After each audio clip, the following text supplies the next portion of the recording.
रात का समय था। चारों ओर घना अंधेरा और एक अजीब सा सन्नाटा पसरा हुआ था।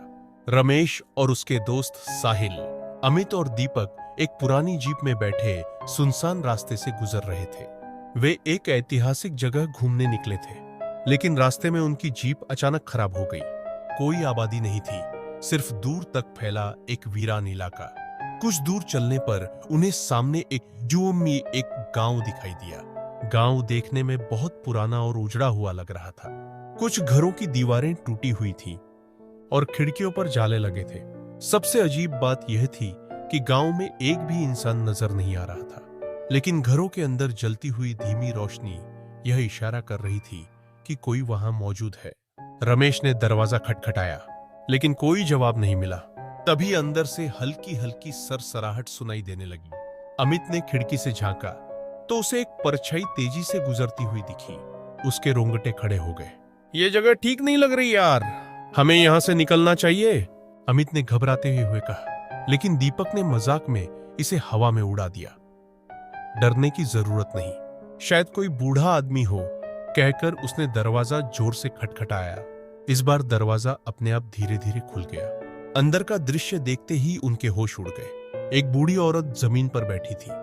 उसकी आंखें सफेद थीं और वह बिना पलक झपकाए उन्हें घूरे जा रही थी।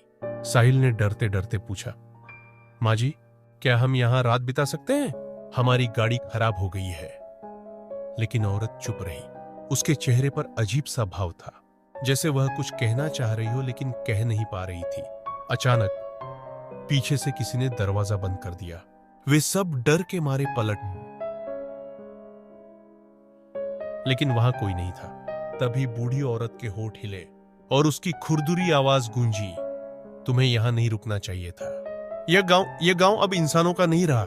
रमेश ने घबराकर पीपू, क्या मतलब? औरत की आंखों में आंसू आ गए और उसने कांपती आवाज में बताया, बहुत साल पहले इस गांव में एक भयानक घटना हुई थी।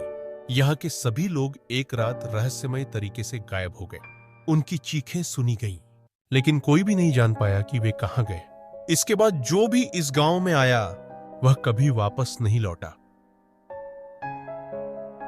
अमित ने घड़ी देखी, रात के 12 बज चुके थे।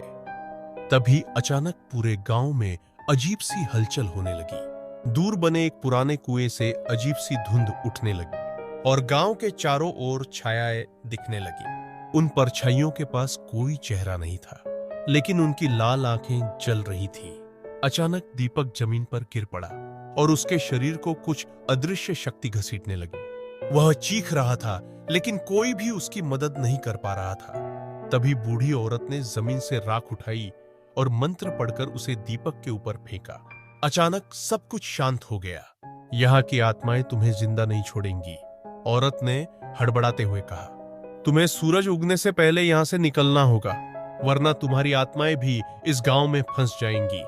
वे सभी बदहवास होकर भागे और गांव से निकलने के लिए दौड़ पड़े, लेकिन रास्ता खत्म हो चुका था। जिस जगह से वे गांव में आए थे वहां अब एक ऊंची दीवार थी। ऐसा लग रहा था कि गांव ने उन्हें निगल लिया हो। अचानक उन्हें पीछे से कई आवाजें सुनाई देने लगी, जैसे कोई उनका नाम पुकार रहा हो। लेकिन वे जान गए थे कि यह कोई इंसान नहीं था। वे चारों एक दूसरे का हाथ पकड़कर आगे बढ़े। तभी सामने एक जली हुई हवेली आई। हवेली के दरवाजे पर खून से लिखा था, अब तुम भी हमारे साथ रहोगे। साहिल ने हिम्मत करके दरवाजा खोला और अंदर का नजारा देखकर उनकी धड़कनें थम गईं। वहां सैकड़ों आत्माएं खड़ी थीं, बिना चेहरों के, बस जलती हुई लाल आंखों के साथ। वे धीरे धीरे उनकी ओर बढ़ने लगीं। दीपक की चीख गूंजी और अंधेरे ने उन्हें निगल लिया। सुबह गांव पूरी तरह से शांत था। बाहर एक टूटी हुई जीप खड़ी थी, लेकिन रमेश, साहिल, अमित और दीपक का कोई नाम ओ निशान नहीं था। कुछ दिनों बाद कुछ स्थानीय लोगों ने जीप को देखा और गांव में घुसने की कोशिश की। तभी हवेली के दरवाजे पर नया खून से लिखा एक संदेश दिखाई दिया, अब हम 4 और हो गए हैं,